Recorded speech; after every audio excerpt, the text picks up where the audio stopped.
بسم اللہ الرحمن الرحیم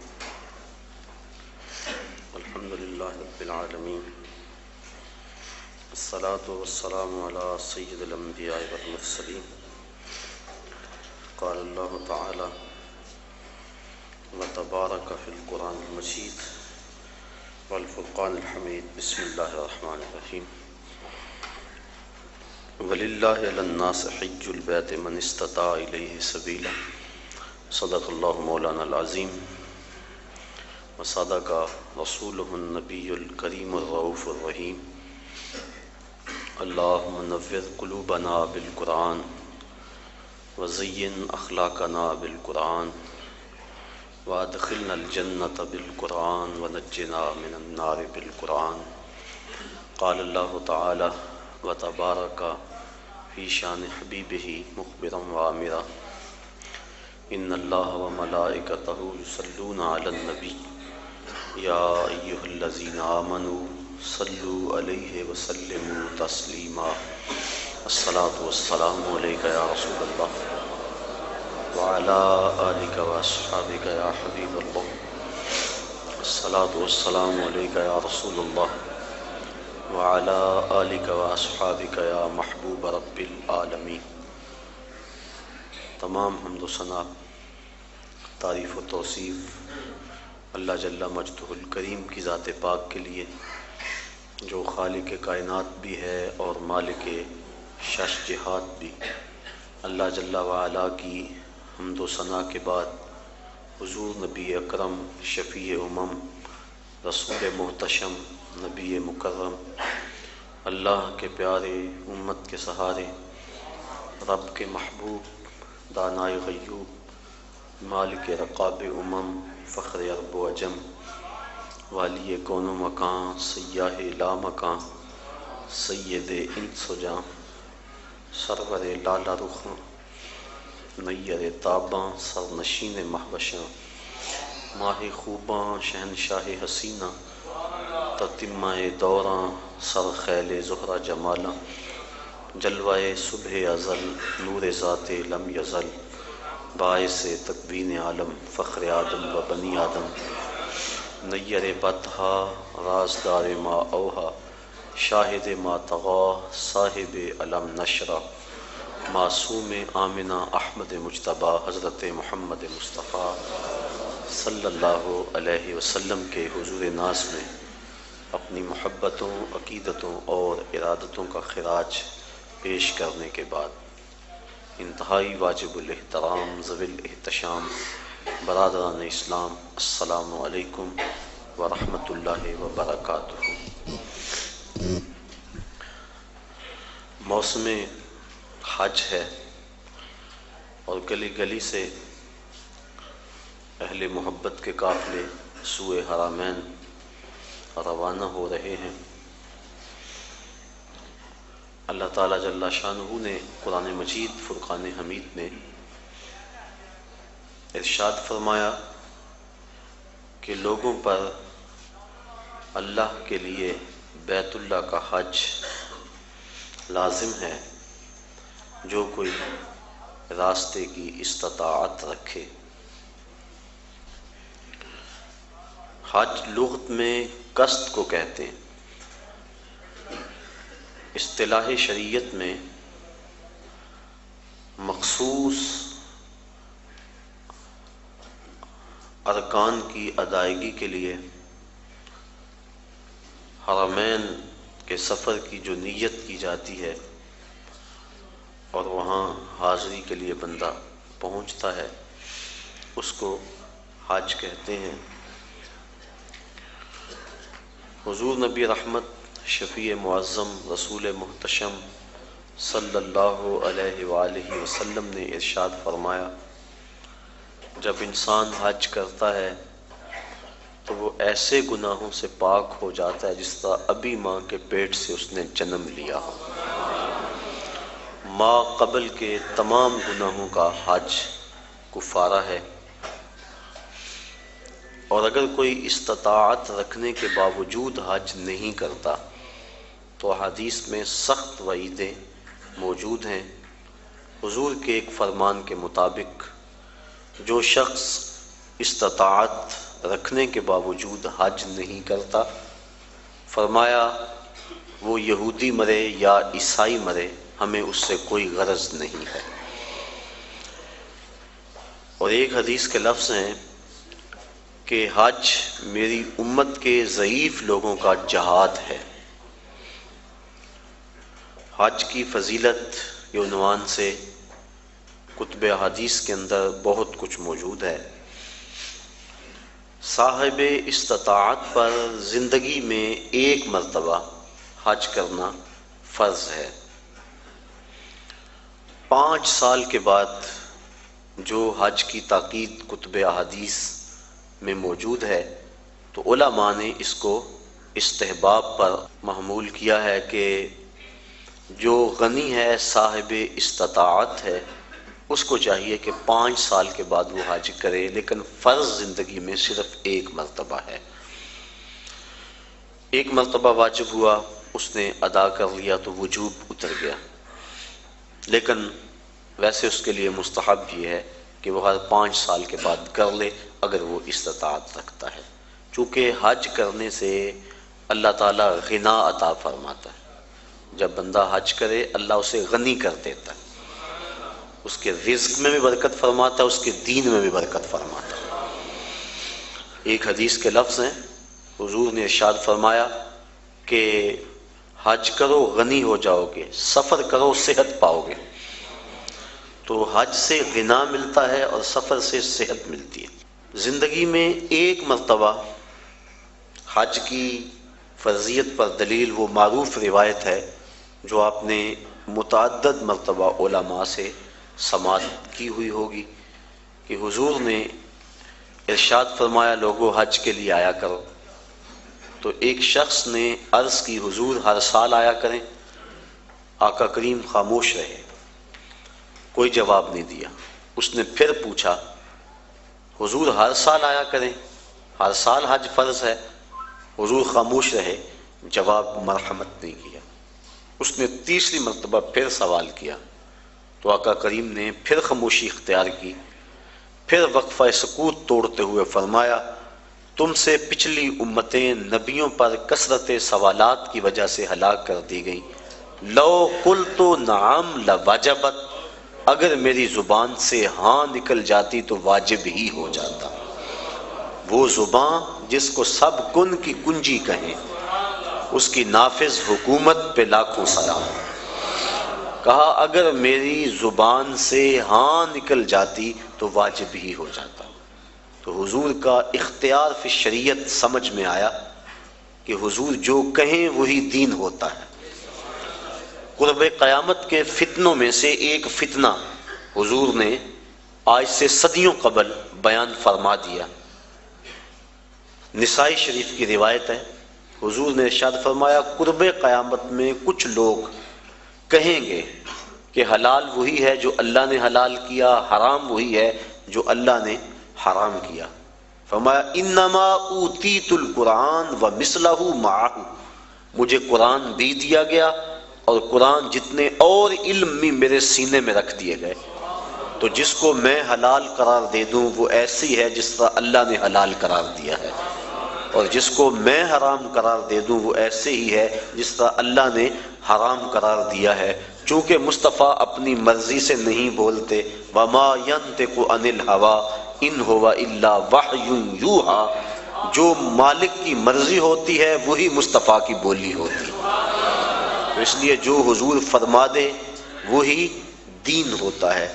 تو اس نے عرض کی حضور کیا ہر سال حج فرض ہے؟ تو آقا کریم فرمایا تم سے پہلی امتیں نبیوں پر کثرت سوالات کی وجہ سے ہلاک کر دی گئیں، لو قلت نعم لواجبت، اگر میری زبان سے ہاں نکل جاتی تو واجب ہی ہو جاتا۔ تو زندگی میں ایک مرتبہ حج فرض ہے۔ حضور نے حج کی فضیلت کے بارے میں بہت کچھ ارشاد فرمایا، اور ایک روایت کے لفظ ہیں کہ ایک حج ایسا ہے جس سے 3 آدمیوں کی مغفرت ہو جاتی ہے، اور وہ حج بدل ہے۔ کوئی اپنے والدین کی طرف سے، اپنے کسی عزیز کی طرف سے کسی کو حج کروائے تو ایک جس نے حج کیا اس کی بخشش ہو گئی، ایک جس نے حج کروایا اس کی بخشش ہو گئی، ایک جس کی طرف سے حج کیا گیا اس کی بخشش ہو گئی۔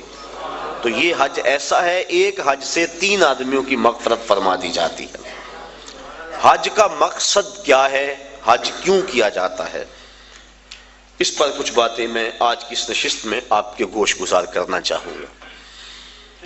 حج کا بنیادی مقصد اور ہر نیک عمل کا بنیادی مقصد رضائے الہی کا حصول ہے۔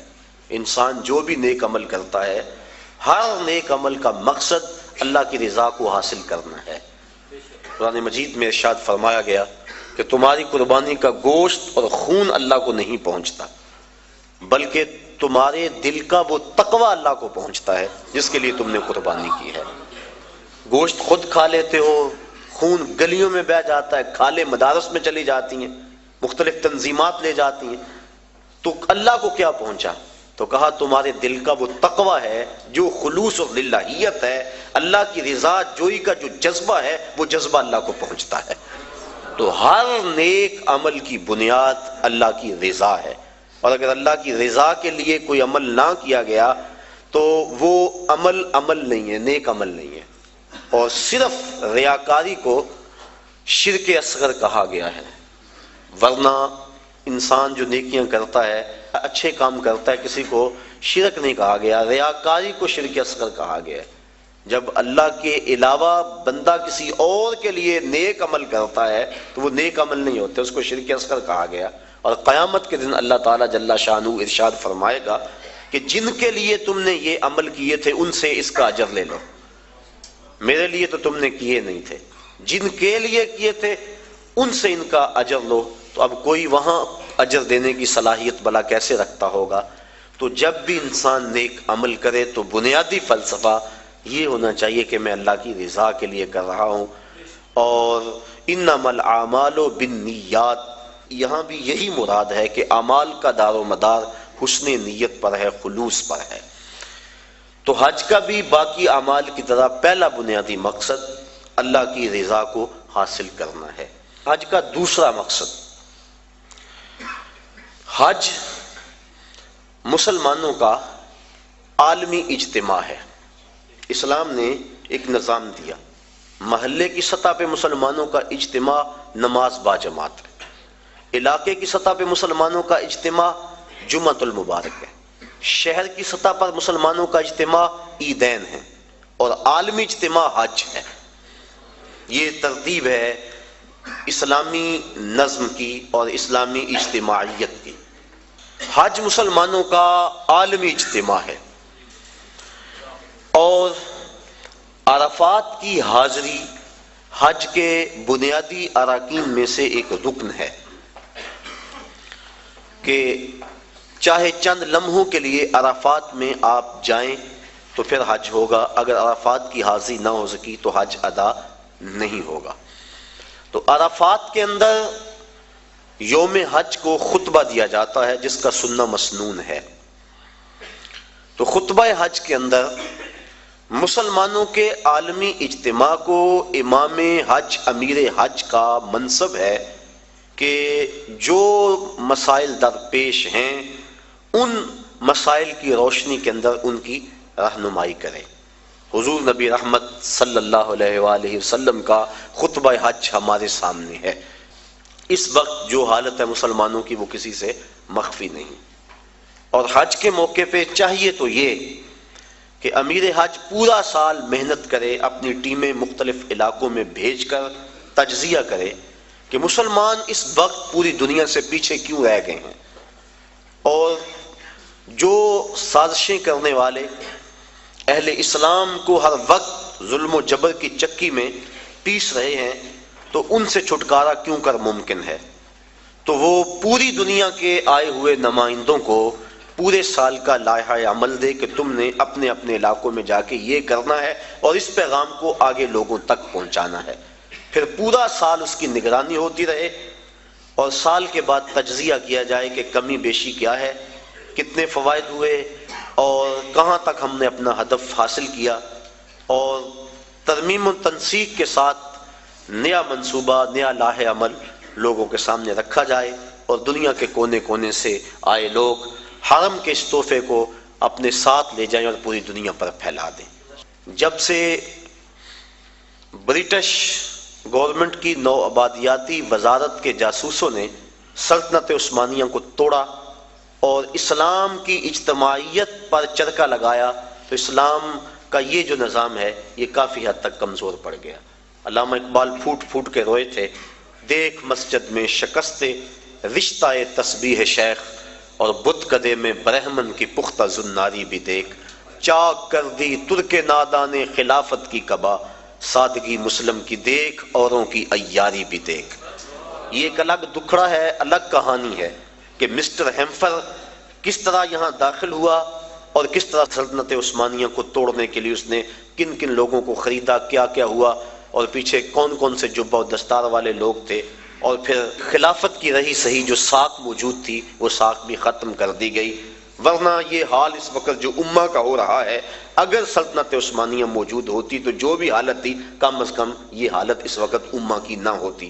تو یہ باقاعدہ منصوبہ بندی کے ساتھ ایسا کیا گیا اور اس وقت ہم پوری دنیا میں 56 ملکوں میں اور مختلف گروہوں، زبانوں، نسلوں، فرقوں میں بٹے ہوئے ہیں اور ہماری طاقت یکجا نہیں ہو پا رہی، اور اتنی کثرت کے باوجود ہمیں ویٹو کا حق بھی حاصل نہیں، اور دنیا میں جس کار مذلت میں ہم گرے ہیں العیاذ باللہ اسی کشتی کو ہے خوف تلاطم صد حیف منہ موڑ دیے تھے جس نے بڑھتے ہوئے طوفانوں کے۔ ہم تو 313 ہو کے جبر کی آنکھوں میں آنکھیں ڈال کے بات کرتے تھے، اور آپ 1 ارب سے متجاوز، لیکن ہماری جو حالت ہے وہ کسی سے بھی مخفی نہیں۔ کابل میں، کندھار میں، تکریت میں، موصل میں، بغداد میں، القدس میں، کشمیر میں، آذربائیجان میں، بوسینیا میں، کسووا میں، جہاں بھی دیکھے مسلمانوں کا ہی خون بکھرا ہوا ہے، اور گوانٹا ناموبے کی جیلوں کے اندر اس سردی کے اندر ان مظلوموں کے ساتھ جو ظلم ہو رہا ہے وہ ناقابل بیان ہے کہ لہجہ پھٹتا ہے، دل زخمی ہوتا ہے۔ حج کا اجتماع مسلمانوں کا عالمی اجتماع ہے، اور اجتماع کے موقع پہ پوری دنیا کے مسلمانوں کو وہ چیز دینی چاہیے تھی جس سے وہ دوبارہ عروج کی طرف سفر کرنا شروع کر دیں۔ اقبال علیہ رحمہ نے ایک بڑی خوبصورت بات کہی، وہ کہتے ہیں اقبال کوئی پوچھے یہ زائرین حرم سے، اقبال کوئی پوچھے یہ زائرین حرم سے، کیا حرم کا تحفہ زمزم کے سوا کچھ اور نہیں؟ کہ جو بھی جاتا ہے آب زمزم لا کے ہمیں پلاتا ہے۔ اقبال کہتے ہیں وہاں سے جو نور لے کر آئے ہو، جو پیغام لے کر آئے ہو، وہ پیغام بھی تو ہمیں دو نا۔ کھجوریں اور آب زمزم ہمیں پلا دیتے ہو، حرم کا اور بھی تحفہ ہے جو لینے کے لیے تم وہاں گئے تھے۔ تو یہ بنیادی ایک مقصد ہے کہ مسلمانوں کا عالمی اجتماع ہے، اور عالمی لیول کے جو مسلمانوں کے مسائل ہیں، میں یہاں گفتگو کروں یا میں عملی طور پہ کوشش کروں اس سے کچھ بہتری تو آ سکتی ہے، لیکن عالمی مسائل کا حل وہاں سے ہے۔ اور اگر عرب اس کے لیے اپنے آپ کو تیار کر لیں اور جرأت اور پامردی کا مظاہرہ کریں اور دن راتیں کر دیں اور منصوبہ بندی کریں اور حج کے موقع پہ اس پیغام کو لوگوں تک پہنچائیں، تو مسلم امہ پھر متحد ہو سکتی ہے، اور وہ خواب جو کہ اسلام کی نشت ثانیہ کا خواب ہے وہ شرمندہ تعبیر ہو سکتا ہے۔ تو یہ حج کا دوسرا بنیادی مقصد تھا کہ مسلمانوں کو عالمی اجتماع دیا گیا ہے۔ اجتماع کرنے کے لیے کئی کچھ کیا جاتا ہے، لیکن اس اجتماع کے لیے اللہ نے لوگوں کے دل میں کشش پیدا فرما دی۔ جب کوہ ابو قبیس پہ چڑھ کے جناب ابراہیم کو آواز دینے کے لیے کہا گیا تو عرض کی مالک میری نحیف و نزار آواز کہاں پہنچے گی؟ کہا ہے ابراہیم علیہ السلام آواز دینا تیرا کام، اس کو لوگوں تک پہنچا دینا یہ ہمارا کام ہے۔ اور پھر ماں کے شکم میں اور باپ کی سلب کے اندر تک اس آواز کو پہنچا دیا گیا، اور جس نے اس آواز کو سنا آج لبیک لبیک کہتا ہوا شوق و مستی میں دوڑتا ہوا حرم کی طرف بڑھتا چلا جا رہا ہے۔ تو یہ مسلمانوں کا عالمی اجتماع ہے، اس کے جو فوائد تھے عالمی اجتماع کے کاش کہ وہ حاصل کیے جاتے۔ تیسرا مقصد حج کا مساوات کا عملی اظہار۔ اسلام کی بنیادی تعلیمات میں سے ایک تعلیم مساوات ہے کہ سب لوگ برابر ہیں، رنگ و نسل کی بنیاد پر، دولت افراد کی کثرت کی بنیاد پر کسی کو کسی پہ فضیلت نہیں دی جا سکتی۔ ان اکرمکم عند اللہ اتقاکم، جو زیادہ تقوی کا نور اپنے سینے میں رکھتا ہے وہ زیادہ عزت والا ہے۔ یہ اسلام کا وہ بنیادی درس اور سبق ہے کہ جس سے شکستہ دل لوگ، درماندہ لوگ، غریب طبقہ، غلام لوگ اسلام کی طرف ان کا میلان ہوا اور کھنچے چلے آئے، ان کو ان کے حقوق اسلام نے دیے۔ آج حقوق نسواں کے حوالے سے بات چل رہی ہے۔ میں نے پچھلے دنوں کے اندر ہمدرد حال کے اندر ایک فورم پہ کہا تھا کہ دنیا کے بڑے بڑے دانشور اور دنیا کے بڑے بڑے مذاہب اور مغرب جو آج عورتوں کو حقوق دینے کی بات کرتا ہے، اگر تاریخ میں ہم تاریخ کے جھونکوں سے جھانک کے دیکھیں تو یہ تو عورت کو انسان ماننے کے لیے تیار نہیں تھے۔ افلاطون کا فلسفہ پڑھیں، وہ کہتا ہے یہ از قبیل جن سے انسان ہی نہیں، انسان کی ضرورت خدمت اور کفالت کے لیے پیدا کی گئی ہے، ہم شکل بھی انسان کی ہے، انسان نہیں ہے۔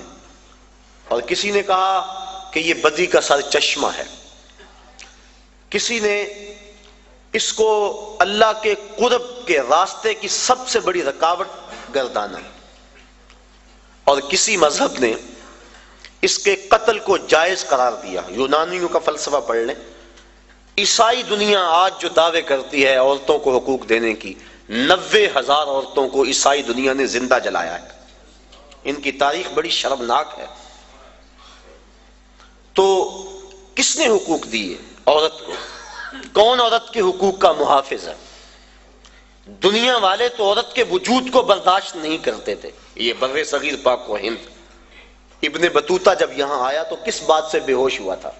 اس نے ایک منظر دیکھا کہ ایک شخص فوت ہو گیا، اس کی بیوی کو ابھارا گیا کہ تیرا خامد مر گیا، جیون ساتھی پتی مر گیا، اب تو نے جی کے کیا لینا ہے؟ تیری وفا کا تقاضا یہ ہے کہ تو بھی اس جلتے ہوئے شعلوں میں چھلانگ لگا دے، تو خامد کی اگر وفادار ہے تو اس کو بھڑکا کر اس آگ کے اندر چھلانگ لگانے کے لیے تیار کیا گیا، اور جب اس نے جوش میں آ کے چھلانگ لگائی، اس کی چیخیں جب فضاؤں میں بلند ہوئی تو معروف سیاح ابن بطوطہ بے ہوش ہو گیا اور اپنے گھوڑے سے گر پڑنے لگا، اور لوگوں نے بڑھ کے تھاما۔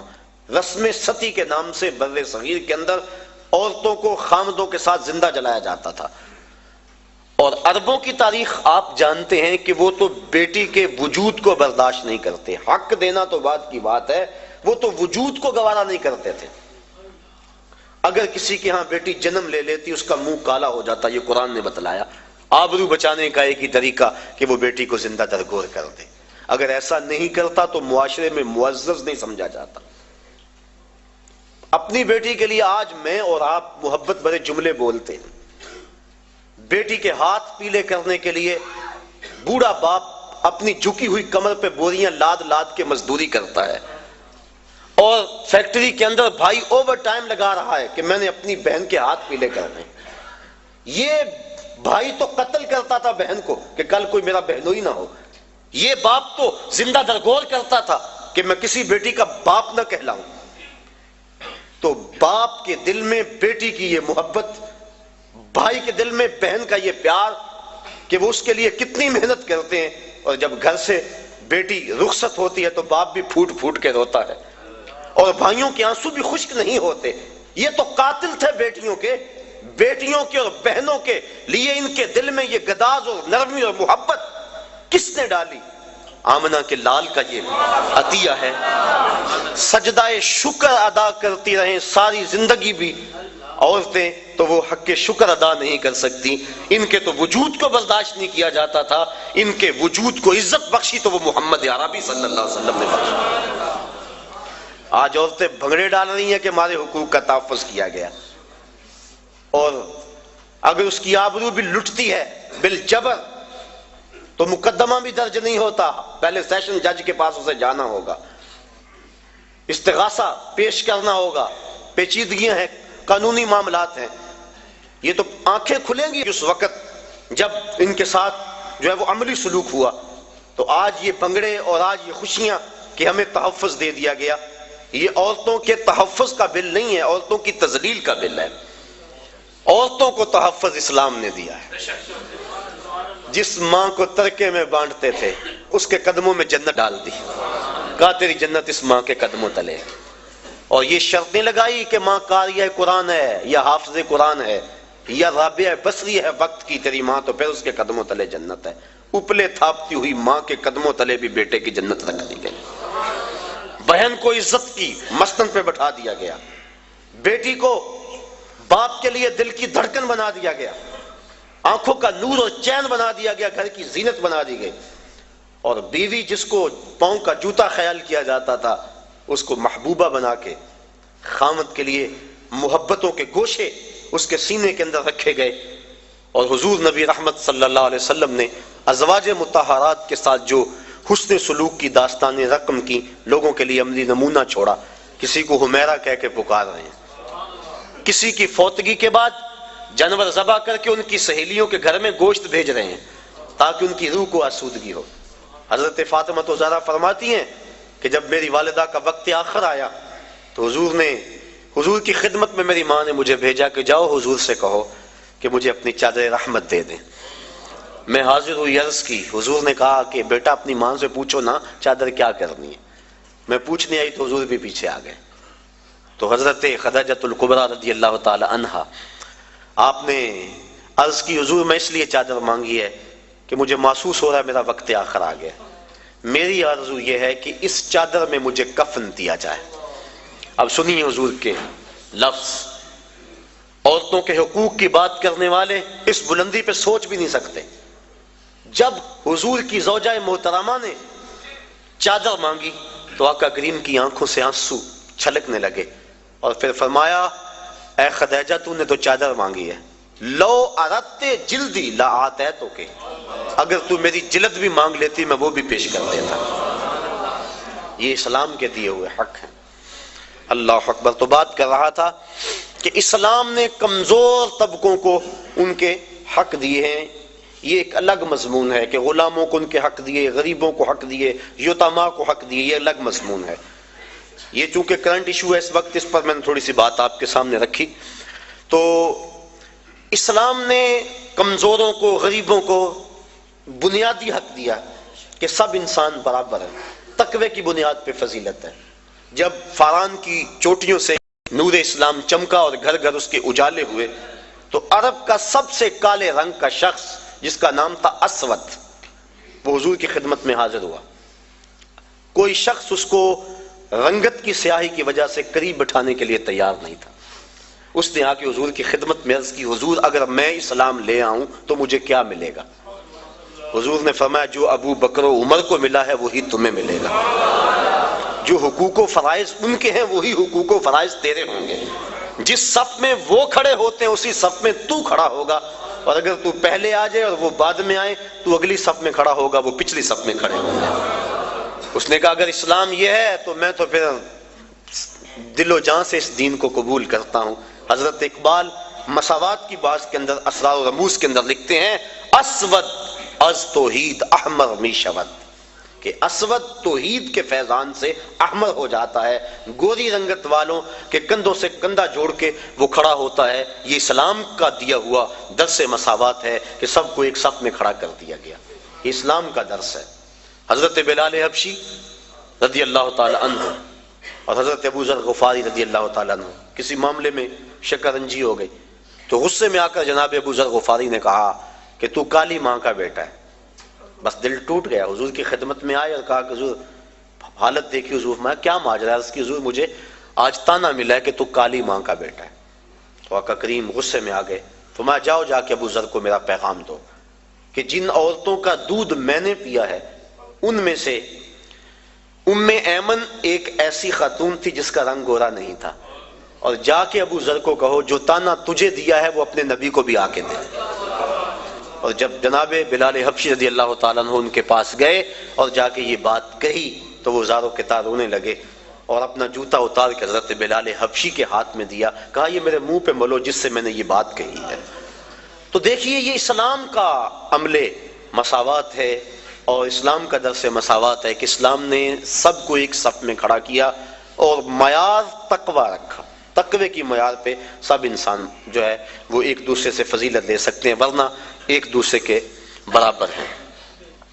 تو اس اسلام کے درس مساوات کا عملی اظہار حج کے موقع پہ ہوتا ہے۔ غریب امیر، بادشاہ اور گدھا، کالا اور گورا، اجمی اور عربی، سب ایک ہی لباس میں ہوتے ہیں، ایک ہی رکن ادا کر رہے ہوتے ہیں، اور ایک ہی تلبیہ سب کی زبان پہ ہوتا ہے۔ اور اگر کوئی شخص حج کے اس اجتماع میں جہاں درس مساوات دیا گیا وہاں سے آ کر دوبارہ اونچ نیچ اور تفریق میں مبتلا ہو تو سمجھو کہ اس نے حج کا نور حاصل نہیں کیا۔ اگر وہ یہاں پلٹ کے آ کے بھی اس تقسیم کو، جس تقسیم کی مخالفت حضور نے کی، اور خطبہ حجۃ الوداع کے موقع پہ حضور نے فرمایا کہ یہ جو کالے گورے اور عربی اجمی کی تقسیم ہے میں ان کو پاؤں تلے رونتا ہوں اور ان تفاخر کو ختم کرتا ہوں، ان اکرمکم عند اللہ اتقاکم۔ اب یہی درس ہمیں اپنی پوری عملی زندگی کے اندر یاد رکھنا چاہیے، مسجد میں بھی، گھر میں بھی، معاشرے میں بھی، ہر جگہ اس عمل کو یاد رکھنا چاہیے۔ ہم اگر جلسہ کروائیں، ہم اگر محافل منعقد کریں، ہم اگر عالم دین ہیں، ہم اگر شیخ طریقت ہیں، تو ہمیں اس بات کا ضرور خیال رکھنا چاہیے۔ کسی دور میں معزز وہ خیال کیا جاتا تھا جس کی اولاد زیادہ ہوتی تھی، تاریخ عرب پڑھے، اور اس وجہ سے 100 شادیاں کیا کرتے تھے وہ۔ اسلام نے 4 شادیوں کی حد بندی کر دی کیونکہ آدمی اس سے آگے حق نہیں ادا کر سکتا۔ اور پھر دور بدلتا گیا۔ یہ جو موجودہ دور ہے، اس دور میں عزت کا معیار کثرت دولت سمجھ لیا گیا ہے۔ ہمارے اشتہار دیکھ لیں، معززین شہر، اس کی فہرست پڑھیں تہجد گزار نہیں ملیں گے، اس کی فہرست پڑھیں تو تقوی کے اعلیٰ معیار پہ جو لوگ ہیں لیکن ہیں غریب، وہ نہیں ملیں گے۔ دولت مند لوگ معززین شہر کہلاتے ہیں۔ اور بدقسمتی یہ ہے کہ ہم اپنی محافل کے اندر بھی ان کو ہی ترجیحی بنیادوں پہ آگے بٹھاتے ہیں کہ اس کے پاس دولت زیادہ ہے۔ یہ اسلام کا جو عملی درس ہے مساوات کا، یہ اس کا قتل عام اسٹیجوں پہ ہوتا ہے۔ پیر صاحب کے قریب بھی وہی ہوتا ہے جس کے پاس دولت زیادہ ہو، اور جو غریب ہوتا ہے اس کو کہا جاتا ہے پیچھے بیٹھ جا اور 1.25 لاکھ مرتبہ یا حی یا قیوم پڑھ۔ اس کو وظیفے پہ لگا دیا جاتا ہے اور امیر اسٹیج کی زینت ہوتا ہے۔ رسول کریم کا نام سن کے جس کی آنکھوں سے آنسو چھلکتے ہیں اور حضور کی محبت میں جو تڑپتا ہے، سحری کے وقت اٹھ کے تہجد پڑھتا ہے اور پھر اشراق پڑھ کے مزدوری پہ چلا جاتا ہے، رزق حلال کماتا ہے، نمازوں کی کوتاہی نہیں کرتا، اپنی زبان کی حفاظت کرتا ہے، نظر کی حفاظت کرتا ہے، وہ تو جوتیوں پہ بیٹھے۔ اور جو اسمبلیوں کے اندر اسلامی حدوں کا مذاق اڑائے اور جس کے بارے روز ہم نماز میں کہہ چکے ہیں وَنَخْلَعُ وَنَتْرُكُ مَن يَفْجُرُكَ، اے اللہ جو تیرے حکموں کو توڑے گا ہم اس سے قطع تعلق کریں گے۔ اس کو ہم اسٹیج کی زینت بنائیں کہ یہ ایم پی اے صاحب ہیں، یہ ایم این اے صاحب ہیں، یہ دولت مند ہیں، اس کے پاس دولت کے انبار موجود ہیں۔ میں دولت سے نفی نہیں کر رہا، دولت عثمان ہو، دولت قارون نہ ہو، لیکن معیار اگر دولت ہوگا تو پھر غریبوں کا استحصال ہوگا، اور اسلام نے اس استحصالی نظام کے خلاف ہی تو جنگ کا اعلان کیا ہے۔ تو یہ مساوات کا درس حج کا درس ہے۔ اس بات کو اچھی طرح سے ذہن میں رکھا جائے اور اپنی عملی زندگی کے اندر ترجیح کس کو دی جائے؟ جو تقوی والا ہے۔ کبھی ایسا بھی ہو کہ ڈھونڈے ہمارے محلے میں سب سے زیادہ متقی کون ہے، آج مہمان خصوصی محفل نعت میں وہ ہوگا، بوڑھا ہے، کپڑے پھٹے ہیں، پیوند لگے ہوئے ہیں، جوتا ٹوٹا ہوا ہے، لیکن تہجد بھی پڑھتا ہے، اشراق بھی پڑھتا ہے، چاشت بھی پڑھتا ہے، گمنام ہے، کوئی پوچھنے والا نہیں ہے، حضور کا نام سن کے آنکھیں چھلکتی ہیں۔ ذرا وہ محفل نعت میں صدارت کی کرسی پہ بیٹھا ہو، لطف نہ آ جائے؟ لیکن بدقسمتی ہے، اور میں بات کہہ دیتا ہوں، اپنے بھی خفا مجھ سے ہیں، بیگانے بھی ناخوش، کہ میں زہر حلاحل کو کبھی کہہ نہ سکا کندھ، بات وہی کہتا ہوں سمجھتا ہوں جسے حق، نئے ابلہ مسجد ہوں نئے تہذیب کا فرزند۔ کبھی ایسا بھی ہوتا ہے کہ آج جو محفل نعت میں مہمان خصوصی ہے، کل وہ شراب خانے میں تھا، اور ہم اس کے لیے نہ کیا کیا زمین و آسمان کے کلابے ملا دیتے ہیں۔ خدا را یہ ظلم اللہ کے گھر میں نہ کریں، محافل نعت میں یہ ظلم نہ کریں، آستانوں پہ یہ ظلم نہ کریں، تقوی کو بنیاد بنائیں اور تقوی کو معیار ٹھہرائیں۔ تو جب تقوی کو معیار بنائیں گے تو دیکھنا کہ کس طرح تقوی میں دوڑ لگتی ہے۔ جب دین میں بھی عزت دولت سے ہے، دنیا میں بھی عزت دولت سے ہے، تو پھر کس کا جی چاہے گا کہ روکھی سوکھی کھائے اور حلال کی کمائے اور حرام کے قریب نہ جائے؟ جب پیر بھی عزت دولت کو دیتا ہے، مولوی بھی عزت دولت کو دیتا ہے، شیخ بھی دولت کو عزت دیتا ہے، معاشرہ بھی دولت کو عزت دیتا ہے، تو جہاں عزت ہو انسان وہاں لپکتا ہے۔ یہ فطرت ہے انسان کی۔ کبھی آپ نے دیکھا ہو بارش ہو نا، پاؤں پھسل جائے اور بندہ گر پڑتا ہے، تو یہ بعد میں دیکھتا ہے کہ مجھے چوٹ لگی ہے یا کہ نہیں لگی، پہلے دیکھتا ہے مجھے کسی نے دیکھا تو نہیں۔ یہ فطرت ہے انسان کی، اسے اپنی عزت اپنی جان سے زیادہ عزیز ہے، تو جہاں عزت ملتی ہے وہاں بڑھتا ہے۔ تو اگر اس کو یہ سبق دیا جائے کہ جس کے پاس دولت ہے اس کے پاس عزت ہے، تو دولت کی دوڑ لگے گی۔ اور اگر معاشرے میں علماء، مشائخ، ذمہ دار لوگ یہ شعور دیں گے کہ جس کے پاس تقوی کا نور زیادہ ہے وہ معزز ہے، تو دیکھنا مسجدوں کی رونقیں بڑھتی ہیں یا کہ نہیں بڑھتی۔ تو یہ اسلام کا عملی درس ہے حج کے موقع پہ مساوات کا۔ حج کا چوتھا مقصد، یہ جو گفتگو ہے، یہ جو مضمون ہے، یہ تفصیل طلب ہے۔ اس حوالے سے بہت سے دکھڑے ہیں میرے سینے کے اندر، اور ہمارے معاشرے کے اندر جو کچھ ہے یہ آپ بھی اس سے باخبر ہیں اور میں بھی باخبر ہوں۔ انشاءاللہ زندگی رہی تو کبھی اس پر گفتگو کریں گے، لیکن اگر اب اس پہ میں بات کی تو پھر کافی وقت جو ہے وہ گزر جائے گا۔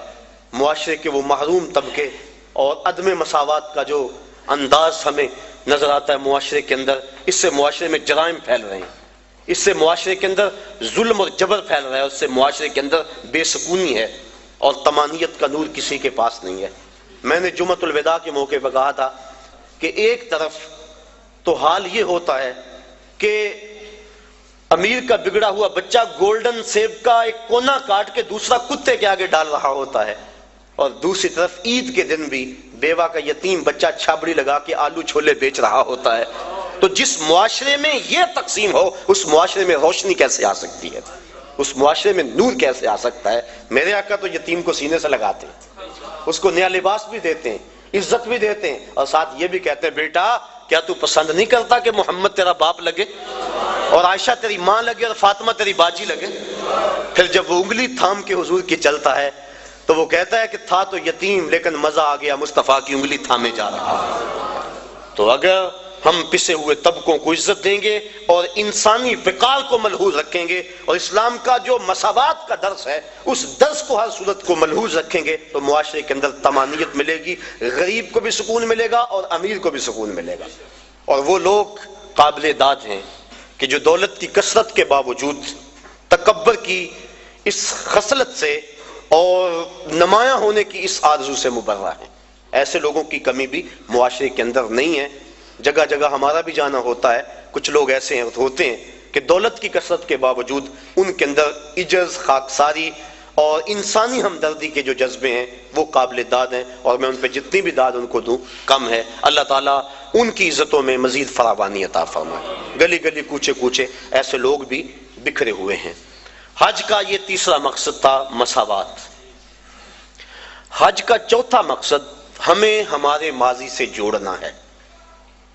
ہمارا جو ماضی ہے، ہماری جو تاریخ ہے، اس سے ہمیں جوڑنا، یہ حج کا چوتھا مقصد ہے۔ آپ دیکھ لیجئے، ملاحظہ کر لیں پورے حج کو، ہم ملت خلیل سے ہیں اور ہمیں ماضی سے جوڑا گیا۔ طواف کعبہ ہے، پہلے چکر رمل کے لگائے جاتے ہیں۔ رمل کیا؟ جس طرح پہلوان اکھاڑے میں چلتا تھوڑا سا ٹہل ٹہل کے کندھے چکا کے، اس طرح طواف کرو، پہلے چکر رمل کے لگاؤ۔ اللہ کا گھر اور اکڑ کے چلے، لیکن تاریخ ڈھونڈی تو یوں ماجرا سامنے آیا کہ فتح مکہ کے دن کافر چھتوں پہ تھے، مسلمان شب و روز ہجرت مدینہ کے بعد جنگوں کی محنت، دین کے لیے تگ و تاز اور جد و جہد میں مصروفیت کی وجہ سے سخت کمزور تھے۔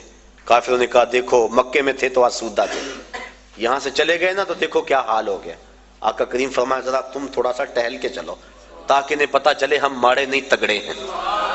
ان کو دکھلانے کے لیے اس انداز کے ساتھ پہلے چکر رمل کے لگوائے اللہ کے گھر کے سامنے۔ اب کفار چھتوں پہ موجود نہیں ہوتے، علت ختم ہو گئی۔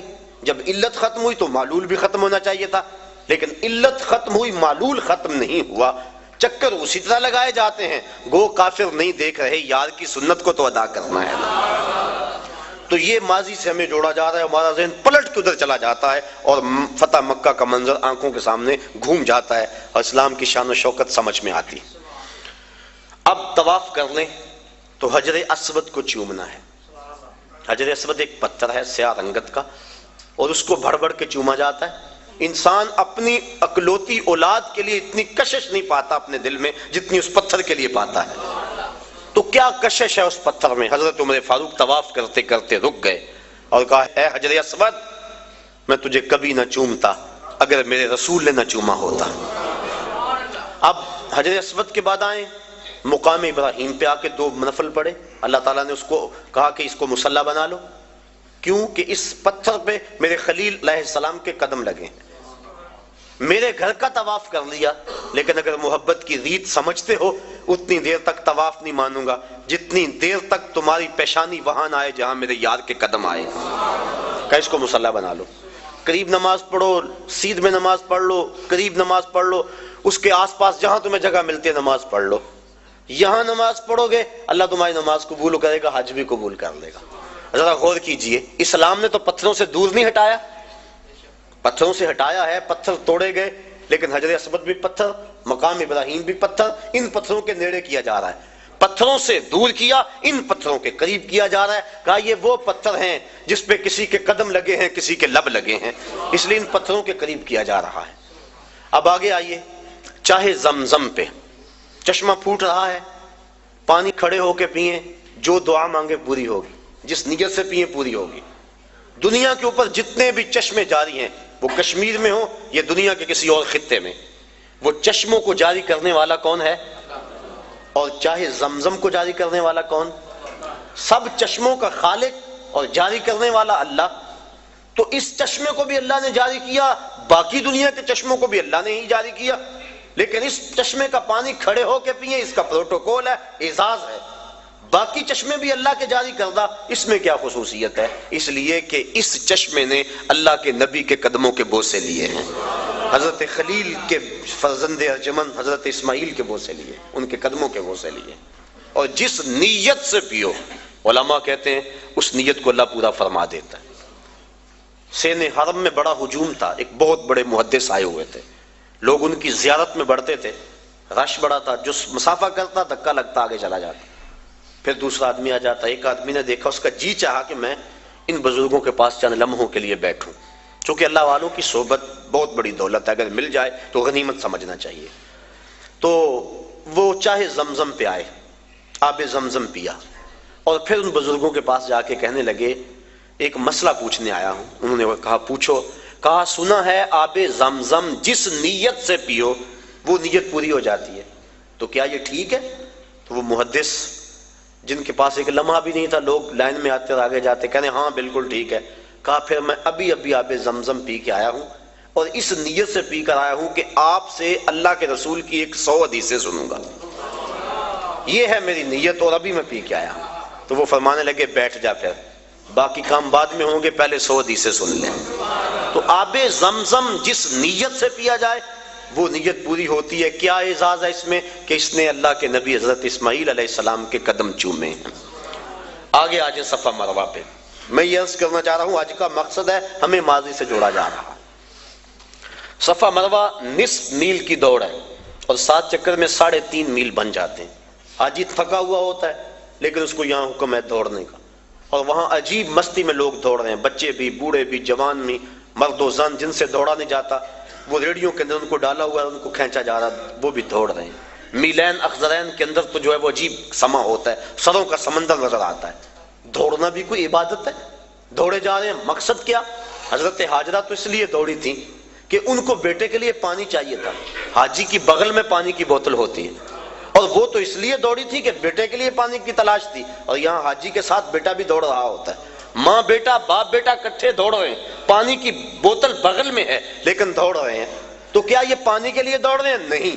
بیٹے کے لیے دوڑ رہے ہیں؟ نہیں. یہ تو محبوب کی ادا کو ادا کر رہے ہیں. اور حضرت حاجرہ نے اس وادی غیر ذی زرع کے اندر جس طرح جرأت و استقامت کا ثبوت فراہم کیا، آپ نے علماء سے سنا، تفصیل کا وقت نہیں، کہ جب جناب خلیل علیہ السلام سیدہ حاجرہ کو چھوڑ کے واپس پلٹنے لگے تو یہ سحر کا وقت تھا، تو حضرت حاجرہ بھر کے ان کا دامن تھام لیا، تمسکت بِأَزْيَالِهِ، دامن تھام کے پوچھنے لگی اس تنہائی اور غربت میں چھوڑ کے کہاں جا رہے ہو؟ وہاں انسانی وجود کیا حیوانی وجود بھی نہیں تھا۔ مورخ اسلام فی جلندری اس جگہ کا نقشہ کھینچتے ہوئے لکھتا ہے وہ وادی جس میں وحشت بھی قدم رکھتی تھی ڈر ڈر کے، جہاں پھرتے تھے آوارہ تھپیڑے باد سر سر کے، جہاں پر گھاس اگتی ہے جہاں نہ پھول کھلتے ہیں، مگر وہ سرزمین ہے آسماں بھی جھک کے ملتے ہیں۔ محیط پہاڑوں میں دن کو ڈر لگے، عورت ذات اور معصوم بچہ گود میں، نہ پینے کے لیے کچھ ہے نہ کھانے کے لیے کچھ، نہ کوئی ہمسائیگی، عورت کا وجود۔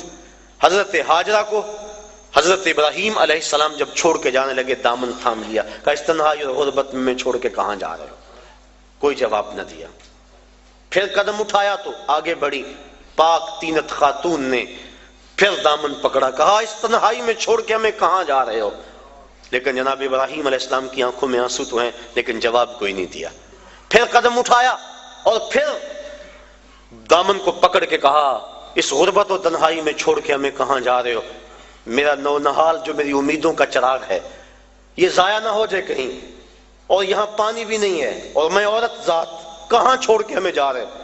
حضرت خلیل علیہ السلام نے پھر جواب نہ دیا، تو حضرت حاجرہ نے بات کو بھانپ لیا اور کہا کیا اللہ کا یہ حکم ہے؟ قال نعم، کہا ہاں، کہا پھر آپ جائیے، آپ خیر سے جائیے، اگر اس کا یہ حکم ہے تو وہ ہمیں ضائع نہیں ہونے دے گا۔ پھر ان پتھروں میں اللہ کی بندی حضرت حاجرہ رکی، جہاں دن کو ڈر لگتا ہے، جہاں مردوں کے کلیجے اور پتے پانی پانی ہو جائیں، وہاں وہ خاتون رکی، عورت کا وجود، معصوم بچہ گود میں، تنہائی، غربت، کھانے کے لیے کچھ نہیں، پینے کے لیے کچھ نہیں، انسانی وجود کوئی نہیں، ہمسائیگی کوئی نہیں، حشرات الارض بھی نہیں پائے جاتے، زمین پہ گھاس بھی نہیں اگی ہوئی، اور رات کا لمحہ حضرت خلیل چھوڑ کے جا رہے، کہا جائیے آپ خیر سے جائیے، اگر اس کے حکم پہ چھوڑ کے جا رہے ہیں تو وہ ہمیں ضائع نہیں ہونے دے گا۔ اللہ اکبر۔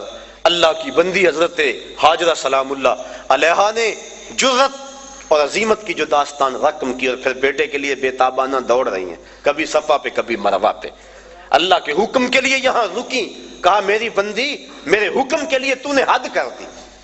ایک عورت سے یہ تصور کہ وہ اس تنہائی اور غربت میں رہے، اور پھر اس اعتماد اور یقین سے خامد کو رخصت کرے کہ آنکھ کے گوشے کو بھیگنے بھی نہ دے، کہ یہ اللہ کا حکم ہے، تو اگر آنکھ کا گوشہ بھیگ گیا تو کہیں یہ نافرمانی نہ ہو جائے، یہ تیری استقامت، یہ تیری جرت، تو پھر دیکھ اگر تو نے یہ 7 چکر لگائے تھے، تیری راہوں پہ نبیوں کو بھی دوڑاؤں گا، تیری راہوں پہ ولیوں کو بھی دوڑاؤں گا، قیامت تک لوگ دوڑتے رہیں گے۔ وہ اعزاز اور وہ پروٹوکول دیا، نبی بھی دوڑ رہے ہیں، ولی بھی دوڑ رہے ہیں، غوث کتب ابدال بھی دوڑ رہے ہیں، ان راہوں پہ کیا کون کون نہیں دوڑا، خود امام الانبیاء ان راہوں پہ دوڑے ہیں۔ کہا دن کو جائیں دوڑ لگی ہوئی ہے، رات کو جائیں دوڑ لگی ہوئی ہے، پچھلے پہر جائیں دوڑ لگی ہوئی ہے، سروں کا سمندر ہے، برستی بارش میں دیکھیں دوڑ لگی ہے، کڑکتی دھوپ میں دیکھیں دوڑ لگی ہے۔ اب تو وہاں بڑا کچھ بن گیا، جب کچھ نہیں تھا پھر بھی دوڑ لگی تھی، کبھی وہ سائی موقوف نہیں ہوئی، لوگ دوڑے جا رہے ہیں دوڑے جا رہے ہیں، چاہیے کیا؟ کچھ بھی نہیں چاہیے، پانی چاہیے نہیں، بیٹا چاہیے نہیں، دوڑ لگی ہوئی ہے۔ کہا میری بندی تو نے حد کر دی، اب قیامت تک تیرے نام کے پھریرے لہراتے رہے۔ اللہ اکبر۔ اب یہ دیکھو یہ بھی ماضی سے میں جوڑا جا رہا ہے۔ اب آگے بڑھ جائیں، جب سائی مکمل کر لیں تو قصر کرائیں یا حلق کروائیں، سر منڈوا دیں۔ یہ سر کیوں منڈوایا گیا؟ اس لیے کہ بال اتر جائیں، پھر غسل ہوگا، احرام اتر جائے گا تو انسان ہلکا پھلکا ہو جائے گا، تر و تازہ ہو جائے گا، بال اتر جائیں گے۔ یہ مقصد اگر ہوتا تو جس کے بال ہوتے اس کو تو حکم دیا جاتا، لیکن حکم ہے کہ ایک شخص پیدائشی طور پہ گنجا ہے، اس کے سر پہ ایک بال بھی نہیں ہے، اب اس کو حکم ہے کہ وہ خالی استرا لے اور اپنے سر پہ پھیرے۔ امراء الموسیٰ للکوسیٰ فی الحج، وہ لے استرا اور اپنے سر کے اوپر جلد کے اوپر خالی پھیرے، کوئی اسے دیکھے یوں کرتا ہوا تو کہے گا کہ یہ اس کی عقل ٹھیک ہے، سر پہ تو بال بھی نہیں استرا پھیر رہا ہے، بال ہوں تو استرا پھیرے، تو وہ اسے کہے گا میاں بالوں کو اتارنے کے لیے استرا کوئی نہیں پھیرتا، یہ تو محبوب کی ادا کو ادا کیا جا رہا ہے۔ اللہ اکبر۔ دیکھ لے پورا حج دیکھ لیں، رمی جمار دیکھ لیں، شیطان کو کنکر مارے جا رہے ہیں. حضرت ابراہیم حضرت اسماعیل علیہ السلام کو تو نظر آیا تھا شیطان، حاجی کو نظر آتا ہے؟ اسلام تو ایک لمحہ بھی بے مقصد گزارنے سے روکتا ہے کہ ایک کام بھی بے مقصد نہ کرو. یہاں شیطان نظر بھی نہیں آ رہا اور پھر بھی کنکر پھینکے جا رہے ہیں. حضور کا نام آتا ہے نا لبوں پہ، ہم چوم کے آنکھوں سے لگا لیتے ہیں. بس طبیعت معترض ہیں.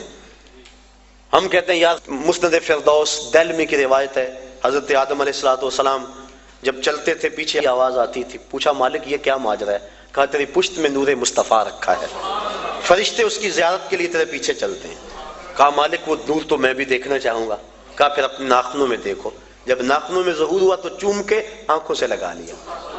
تو ہم بھی اس سنت کو ادا کرتے ہیں، کہتے ہیں یہ تو لکیر کی فقیری ہے. انہیں تو نظر آیا تھا، تمہیں نظر آتا ہے؟ ہم کہتے ہیں مینا میں تمہیں نظر آتا ہے؟ تمہیں نظر نہیں آتا. لکیر کے فقیر وہاں بنتے ہو کہ نہیں؟ تم اس لکیر کے فقیر ہو، ہم اس لکیر کے فقیر بھی ہیں اور اس لکیر کے فقیر بھی ہیں. نظر آئے نہ آئے لیکن چوم کی آنکھوں سے لگاتے ہیں کہ یار کی سنت کو تو ادا کر رہے ہیں. تو پورا حج دیکھ لیں، ہمیں ہمارے ماضی سے جوڑا جا رہا ہے. یہ حج کا ایک جو ہے وہ بنیادی مقصد تھا. حج کے اور بھی کچھ مقاصد ہیں لیکن وقت میرے سامنے اتنا ہے کہ اس کے دامن میں اتنی گنجائش نہیں کہ میں تفصیل سے کسی اور عنوان سے گفتگو کروں. صرف 2 جملے. حج ہو گیا، واجبات بھی ادا ہو گئے، سنن بھی ادا ہو گئے اس کے، اور اس کے اراکین بھی ادا ہو گئے. اب حج مکمل ہو گیا. اب کیا کریں؟ اعلیٰ حضرت فرماتے ہیں حاجیو آؤ شہنشاہ کا روزہ میں. کعبہ تو دیکھ چکے، اب کعبے کا کعبہ دیکھیں. اللہ نے جن کو حج یا عمرہ نصیب کیا ہے اللہ انہیں بار بار نصیب کرے، اور جن کو یہ سعادت نصیب نہیں ہوئی انہیں بھی بار بار نصیب کرے. مدینہ شریف شمال میں ہے مکہ المکرمہ سے، اور کعبۃ اللہ کا جو میزاب ہے، پرنالہ جسے کہتے ہیں، اس کا رخ ادھر ہے شہر محبوب کی طرف. تو اعلیٰ حضرت فرماتے ہیں حاجیوں ذرا غور سے دیکھو کعبہ کیا کہہ رہا ہے. بازو نکال کے بتا رہا ہے اگر قبولیت کی مہر لگانی ہے تو مدینے چلے جاؤ. اللہ اکبر. تو حضور علیہ السلام کے روزے پہ حاضری دینا قریب واجب ہے، علماء نے لکھا. اور حضور نے ارشاد فرمایا من حج البیت ولم یزرنی فقد جفانی. جس نے حج بیت اللہ کیا اور میری زیارت کے لیے نہ آیا اس نے میرے اوپر ظلم کیا ہے. اور قرآن مجید کی آیت گواہ ہے وَلَوْ أَنَّهُمْ إِذْ ظَلَمُوا أَنفُسَهُمْ جَاءُوكَ. اے حبیب یہ لوگ اگر اپنی جانوں پہ ظلم کر بیٹھیں تو تیری چوکھٹ پہ آ جائیں. میرے شہر کا ایک شاعر ہے، اس نے اس کا ترجمہ کیا.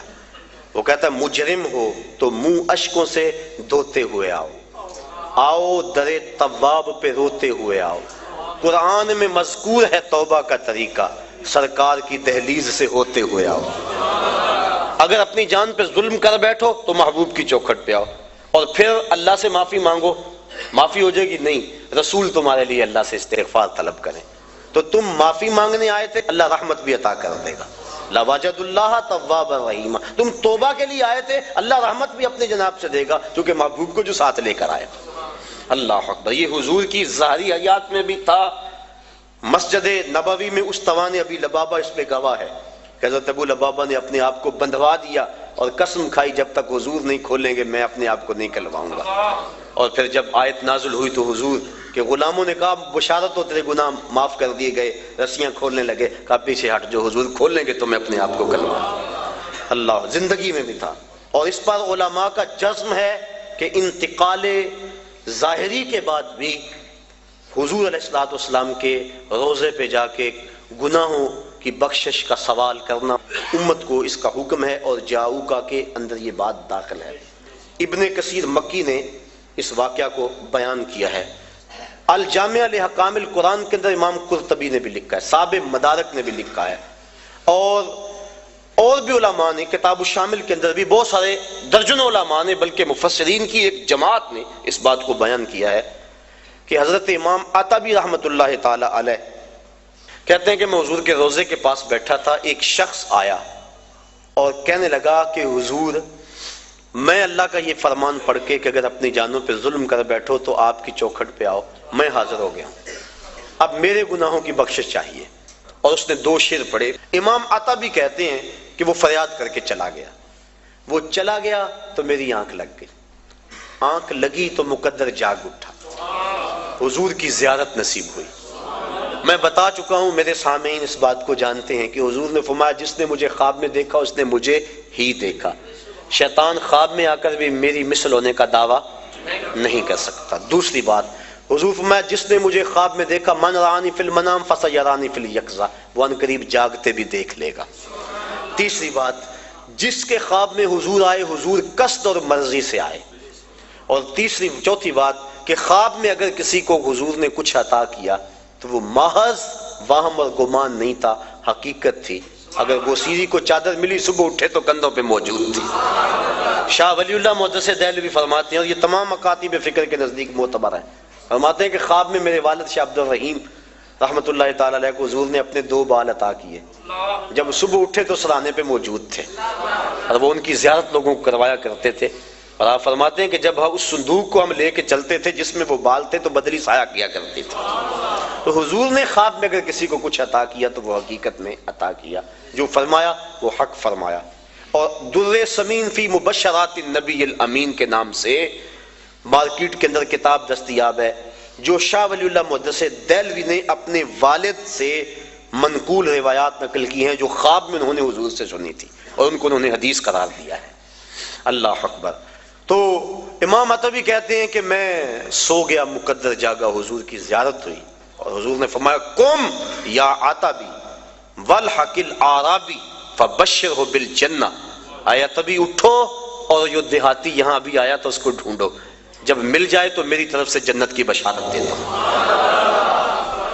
اور مدارک کے لفظ ہیں، مدارک کے لفظ کہ وہ شخص آیا اور آ کے بیٹھ ہی گیا، کہا جب تک بخشش نہیں ہوگی اٹھوں گا ہی نہیں، اور زاروں کے تار روئے جا رہا ہے۔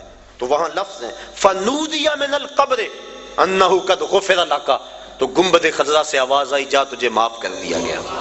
اس کے لیے آواز آئی، جو جتنی تڑپ سے جتنی محبت سے آئے اس کو اتنا ہی صلہ دیا جاتا ہے۔ اور 555 ہجری کا واقعہ ہے، اور اس کو تمام مکاتب فکر کے لوگ اپنی کتابوں میں درج کرتے ہیں۔ کتاب المناسک میں لکھا گیا، زکریا سہارنپوری نے کتاب الحج میں لکھا، اور بھی بہت سارے لوگوں نے لکھا۔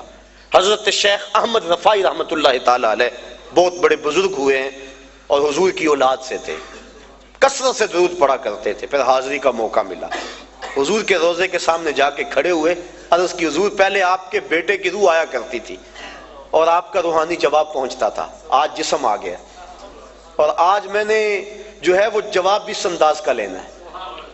70,000 آدمی مسجد نبوی میں موجود تھے۔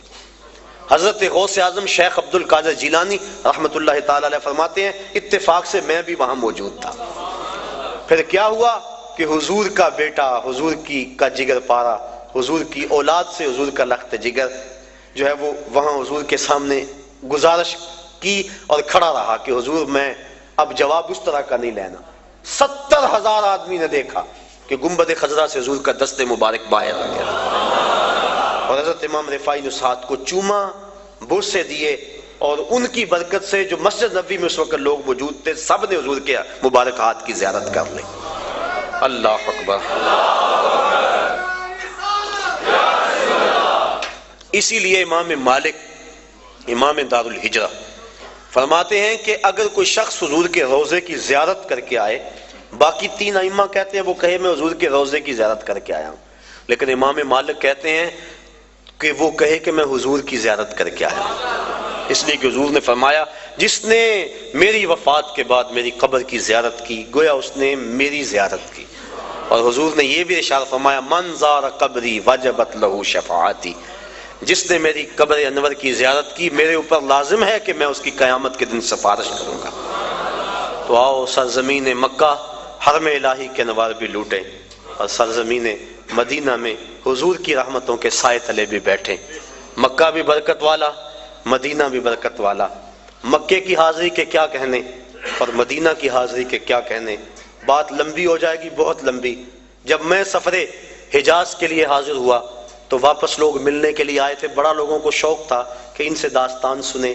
میں نے جگہ جگہ ان دنوں کے اندر تذکرے مدینہ شریف کے اور حرم الہی کے کیے، تو دوست آ بیٹھے، وقت تھوڑا تھا، میں نے کہا کہ یار مختصر کہانی نہ سنا دوں، ایک تو لمبی کہانی ہے جو صدیوں پر پھیلی ہوئی ہے تو ختم نہیں ہو سکتی، ایک ایک لمحہ صدیوں پہ محیط ہوتا ہے، اور ایک کہانی 2 لفظوں میں سناؤں۔ انہوں نے کہا چلو وہ بھی سنا دو، تو میں نے کہا کعبۃ اللہ پہ پہلی نظر بڑی مشکل ہے اور روضہ رسول پہ آخری نظر بڑی مشکل ہے۔ تو یہ اس سفر کی داستان ہے، اس سفر کی کہانی ہے۔ اللہ مجھے آپ کو بار بار سفر حرمین نصیب فرمائے۔